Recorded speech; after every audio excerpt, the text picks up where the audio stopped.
Today we're going to talk about the power of changing your language. A lot of times we don't realize that a lot of the things that we do are so hinged on our thoughts. You see, our thoughts become things. What you think in your mind is what eventually will happen in your life or in your real life. You're literally bringing your thoughts alive. The more you ponder them, the more you think about them, and the more you dwell on them. So it's very important to change your language. To change your language. It's very, very important to do that.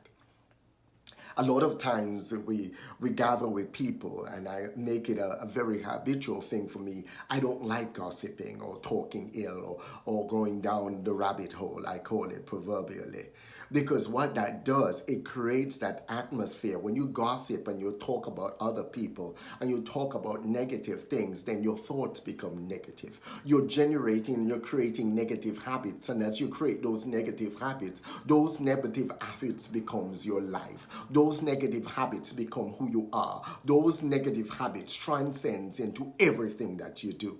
You start having stinky thinking. And as a result of start having stinky thinking, the actions and the way you're going about in life start adhering to your thinking. You see, so you have to change your language, change what you talk about. And as you change what you talk about and you encourage people with wholesome things, when you elevate people up, you encourage people with words from the good book, motivational quotes, and you build people up instead of tearing people down, you create an atmosphere in which you're birthing something good, an atmosphere in which you start birthing success instead of birthing failure, an atmosphere in which you start thinking positively instead of thinking negatively. Another thing that you want to do in terms of changing your language is that you want to admit when you're truly worrying.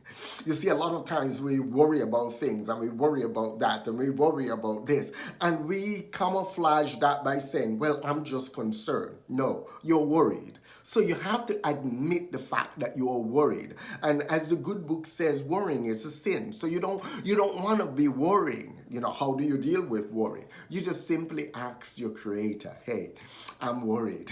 I'm pondering about this and I don't need to be doing this. Help me to not worry. Help me to bring a life into the situation. Help me to properly deal with this situation so I'm not worried, but that I'm walking in life, I'm walking in grace, and I'm walking in love. You cannot deal with something if you don't admit that you're doing it. Say it out loud.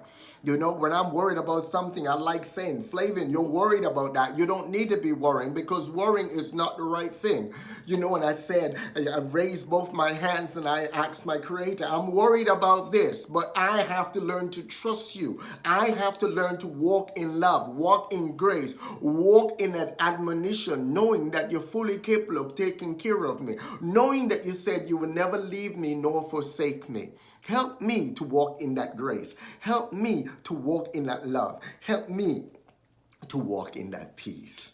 Another thing you want to do is that you want to change your got to get.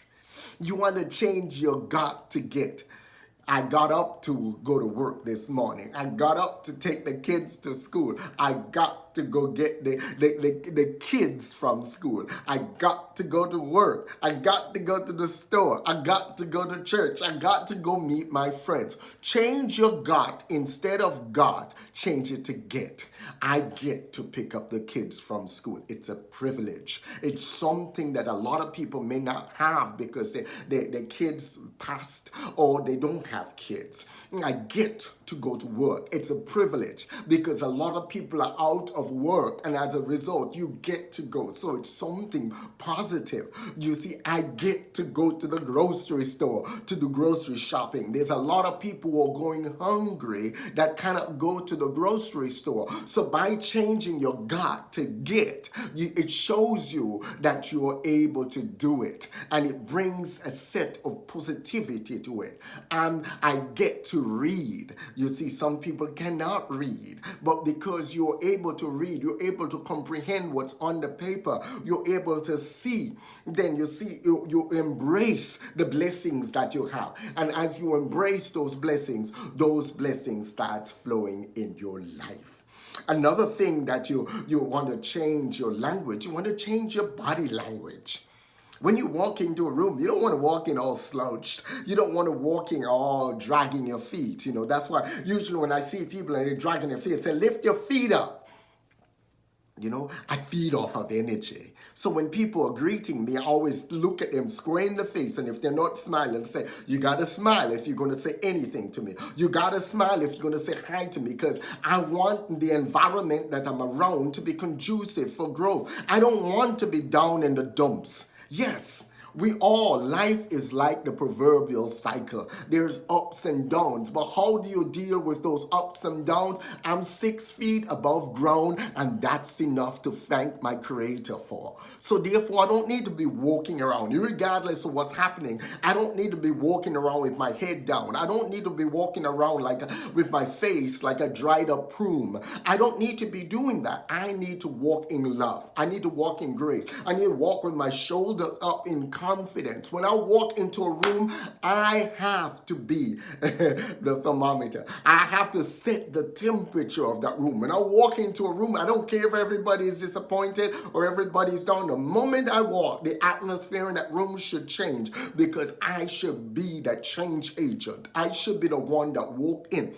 I don't go into rooms and say, well, nobody likes me and they ain't going to talk to me. I go in with the intentions of engaging people. I go in with the intentions of connecting with people. And as I go in with that energy walks in with me. That grace walks in with me. That love walks in with me. You have to realize you'll always get what you give. If you're giving out negativity, you're going to get negativity. So you see, you want to always walk and have good, solid body language. Another thing that you want to do is watch your self-talk.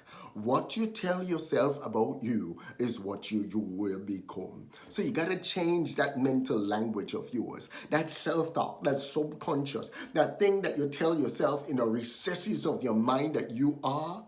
You got to watch that, because what you tell yourself you are is what you will become. How do you change your self-talk? You change your self-talk by growing you. You see, when you grow you, then whatever you think about yourself, you start liking the person you see in the mirror. You start having confidence about yourself. And as you have confidence about yourself, you're able to walk in that love. You're able to walk in that grace. You're able to walk in that peace. And that's what you want to do. You want to be able to walk, and you want to be able to do what you need to do, and be thriving at what you need to do. We don't need to be walking around. It doesn't matter if you're having a bad day. You don't need to be walking around dwelling on negative things. I like reading books. I like listening to a lot of motivational stuff. I listen to podcasts. I listen to audiobooks. I invest in Audible. You cannot be educated or grow yourself if you don't learn to invest in it. You see, most people will probably invest in food, invest in entertainment and all of those. But you see, the fundamental fact, you cannot invest in your education or invest in your growth and it doesn't benefit you. It'll always benefit you, will always grow you. So I invest in books. I like reading a lot. I like listening to a lot of podcasts. I like listening to a lot of Zig Ziglar and Les Brown and all those guys. I like listening to Orrin Woodward and all of them. I have all of that on my phone. I like listening to the good book. I like listening to motivational books. I like listening to books that build me in terms of business, in terms of technology, in terms of innovations, in terms of business and logistics and globalization and how the markets are changing. I love looking at different things in the trends of the market. And even with the current pandemic that we are going through, I look at what's happening. I look at the industries that are thriving and the ones that are not. I look at the changes that needs to be made, the changes that needs to be made in terms of the things that I'm doing, the ways in which I could make and tweak things in order to make it more advantageous for myself. And I look at everything, and as I look at it, I'm changing the language. I'm changing the way I look at things. I'm changing the way I think about things. Because you see, I have to very skillfully position myself in a way so when something like this happens again or something worse, then I'm positioned to thrive, not to be annihilated. I'm positioned in order to thrive business wise, in order to thrive spiritually, in order to thrive physically, in order to thrive socially, in order to thrive relationally, and in order to thrive financially. You see, you have to look and learn. And as you look and learn, you're able to move forward. If you stay stagnant, you will never change. But I want to encourage you, go out there and take those steps and other steps that you would gain and learn to change your language, the power of changing your language. And you will realize that from that could come true peace, from that could come true success. God, I have an awesome growth day. And don't forget, hit the subscribe button below. Hit the subscribe button below. Hit the subscribe button below. And thank you very much. And remember, when you hit the subscribe button, always select the bell. Because by selecting the bell, it will notify you of when I add another video. God bless you. Have a wonderful day. And you are born to succeed.